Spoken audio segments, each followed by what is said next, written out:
3 and an Extra by Rudyard Kipling. After marriage arrives a reaction, sometimes a big, sometimes a little one, but it comes sooner or later and must be tided over by both parties if they desire the rest of their lives to go with the current. In the case of the Cusack Bremmels, this reaction did not set in till the 3rd year after the wedding.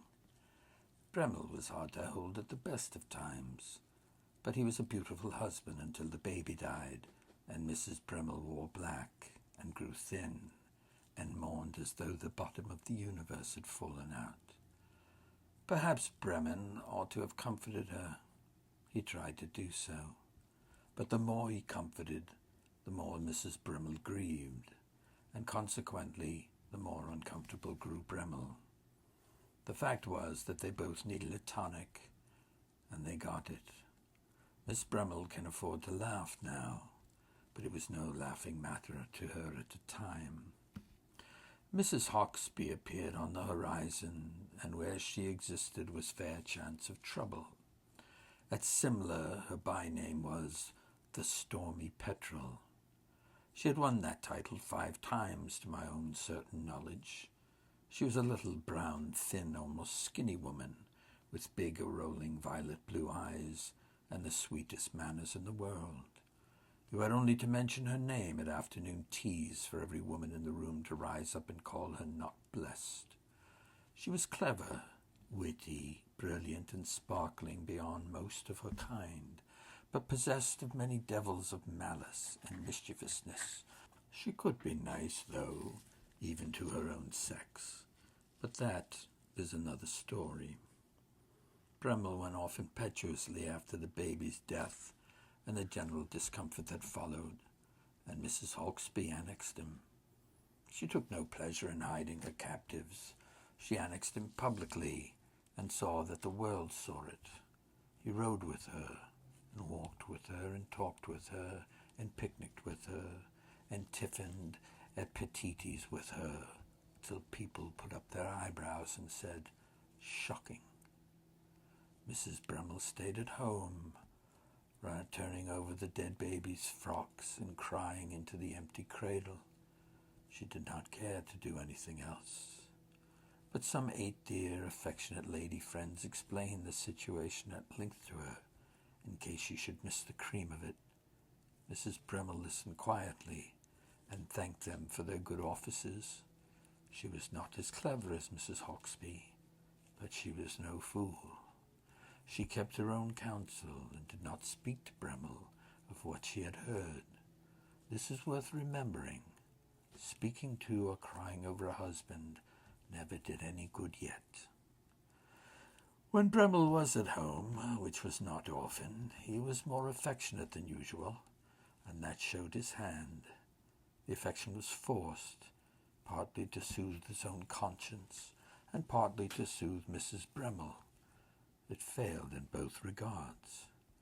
Then the aide-de-camp in waiting was commanded by their Excellencies Lord and Lady Lytton to invite Mr. and Mrs. Cusack Bremmel to Peterhof on July 26th at 9:30 p.m., dancing in the bottom left-hand corner. "I can't go," said Mrs. Bremmel. "It is too soon after poor little Florrie. But it needn't stop you, Tom."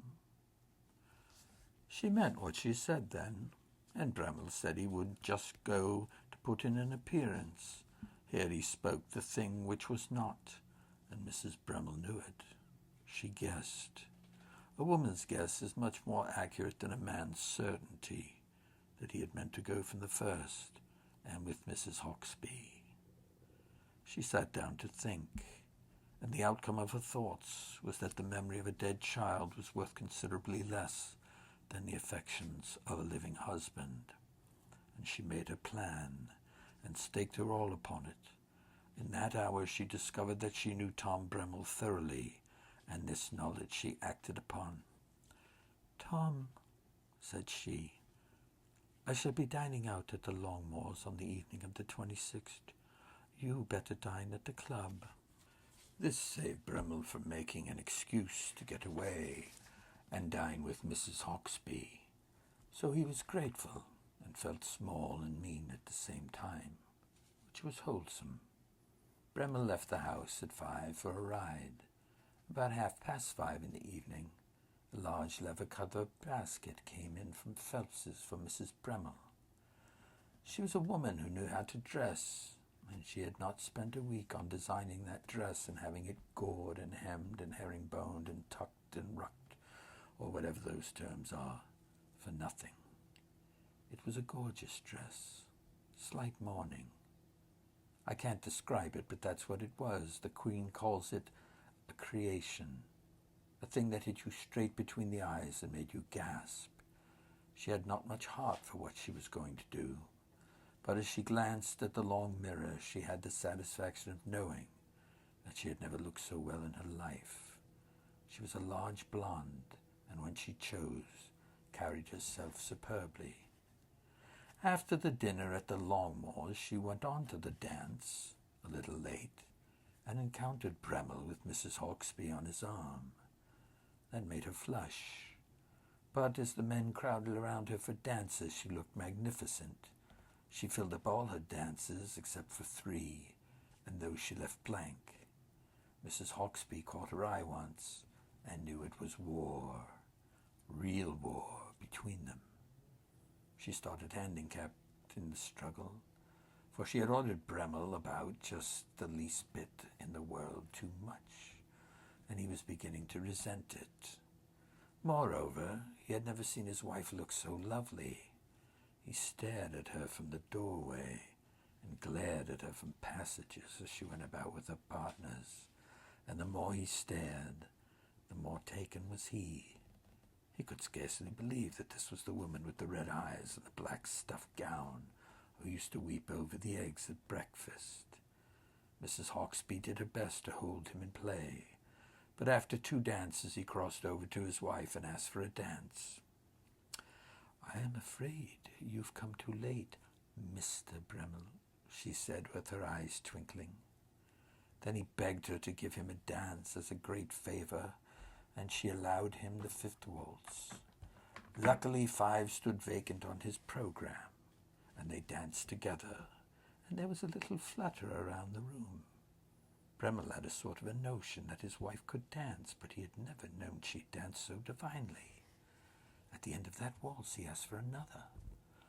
"Oh, as a favor, not as a right." And Mrs. Bremmel said, "Show me your program, dear." And he showed it as a naughty little schoolboy hands up contraband sweets to a master. There was a fair sprinkling of H's on it, besides H at supper. Mrs. Bremmel said nothing, but she smiled contemptuously and ran her pencil through 7 and 9, 2 H's, and returned the card with her own name written above it, a pet name that only she and her husband used. And then she shook her finger at him and said, laughing, "Oh, you silly, silly boy." Mrs. Hawksby heard that, and she owned as much, felt she had the worst of it. Bremmel accepted 7 and 9 gratefully. They danced 7 and sat out 9 in one of the little tents. What Bremmel said and what Mrs. Bremmel did is no concern of anyone. When the band struck up the roast beef of Old England, the 2 went out on the veranda, and Bremmel began looking for his wife's dandy. This was before the rickshaw days, while she went to the cloakroom.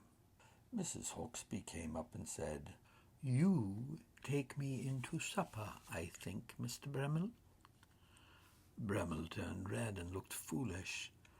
I am going home with my wife, Mrs. Hawksby. I think there has been a little mistake."